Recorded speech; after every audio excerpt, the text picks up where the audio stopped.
Hello மக்களே, இன்றைக்கி நம்ம தச்சுக்கிட்டே சில விஷயங்களை தான் பார்க்க போகிறோம்.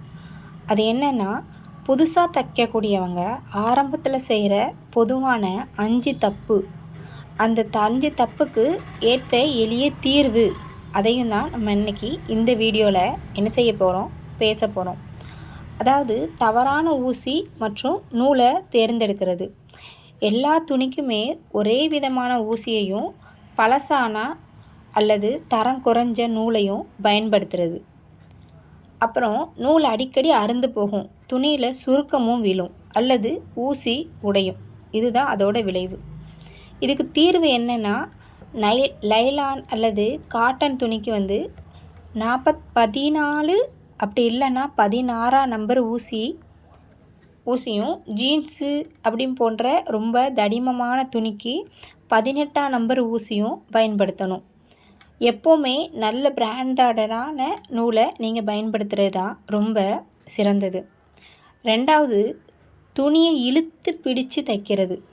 தப்பு என்னென்னா, மிஷின் வேகமாக ஓடும். பவர் மிஷினாக இருந்ததுனாலும் சரி, இல்லைனாக்கி பெடல் மிஷினாக இருந்தாலும் சரி, நம்ம தைக்கும்போது ரொம்ப வேகமாக போகும். அப்படி போகும்போது துணி நேராக வரணும் அப்படிங்கிறதுக்காக வேண்டி நம்ம பின்னாடியோ அல்லது முன்னாடியோ என்ன செய்வோம், துணியை இழுத்துருவோம். அப்போ என்ன ஆகும், தையல் வளைஞ்சி வளைஞ்சி நெளிஞ்சு போகும், ஊசி என்ன செஞ்சிடும், வளைஞ்சிரும். இதுதான் விளைவு. இதுக்கு என்ன தீர்வுன்னா, மிஷினில் இருக்கிற ஸ்பீடு, அந்த பல்கர் துணியை தானாகவே பின்னோக்கி நகர்த்தும். நம்ம கைகளால் துணியை இழுக்காமல் அதுவே நேராக அப்படி போய்கிட்டே இருக்கும். அதுபடியே நம்ம கைட்னஸ் பண்ணாலே அது என்ன செய்யும், அப்படியே போயிடும். 3வது, அளவு எடுக்கிறதுலையும் வெட்டுறதுலையும் அவசரம் காட்டுறது. நம்ம என்ன தப்பு பண்ணுவோன்னா, ஒரு தையல் தானே அப்புறம் பார்த்துக்கலாம் அப்படின்னு துணியை என்ன செய்ய மாட்டோம், சரிவர அளக்காமல் அவசரமாகவே வெட்டிடுவோம். அதோட விளைவு என்ன ஆகும்னா, தையல் போட்டு முடிஞ்ச பிறகும் துணி பத்தாமல் போகும். அப்படி இல்லைன்னா மிகவும் ரொம்ப லூஸாக தளர்வாட்டு இருக்கும். இதுக்கு என்ன தீர்வுனா, 2 முறை அளந்து 1 முறை வெட்டணும். அதாவது மெஷர்மெண்ட் எடுக்கும்போது நீங்கள் 2 தடவை எடுத்துட்டிங்கன்னா வெட்டுறது ரொம்ப ஈஸியாக இருக்கும். தையலோட பொன் விதியே இதுதான். தையல் தடிமனுக்கும் இடைவெளியில் விட்டு விட்டு என்ன செய்யக்கூடாது, வெட்டக்கூடாது. நேராக ஒரேடியாக வெட்டி விட்டுறணும். அப்புறம் 4வது, பேக் ஸ்டிச், அதாவது முன்ன பின்ன டபுள் தையல் போடுவோம்ல, அது.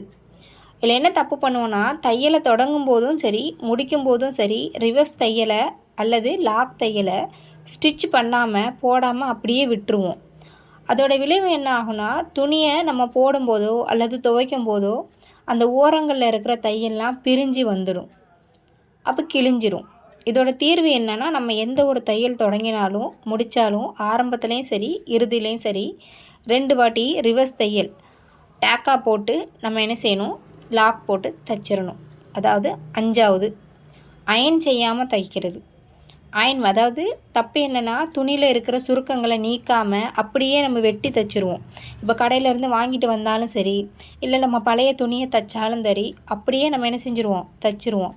அப்படி தைக்கும்போது தையல் ஃபினிஷிங்காக இருக்காது, சுத்தமாகவும் இருக்காது, ஒரு மாதிரி சுருங்கின மாதிரி இருக்கும், அளவும் மாறும். இதோட தீர்வு என்ன அப்படின்னா, துணியை வெட்டுறதுக்கு முன்னாடியும் சரி தைச்சி முடித்ததுக்கப்புறம் சரி அயன் பண்ணுறது ரொம்ப நல்லது. ஆடைகளை இன்னும் ரொம்ப ஸ்டைலாக ஃபினிஷிங்காக கொடுக்கும். இந்த 5 தப்பை பற்றி, இந்த 5 தப்பை நான் இப்போ சொல்லிட்டேன். நீங்கள் இந்த 5 தப்பும் செய்யாமல் இருந்தாலே போதும், உங்களுக்கு துணியும் சரி மற்ற ஆடைகளும் சரி ரொம்ப அழகாகவும் நேர்த்தியாகவும் வரும். இந்த வீடியோ பிடிச்சிருந்தா லைக் பண்ணிக்கோங்க, அப்படியே மற்றவங்களுக்கும் ஷேர் பண்ணி விடுங்க. நாளை வேறொரு வீடியோவுடன்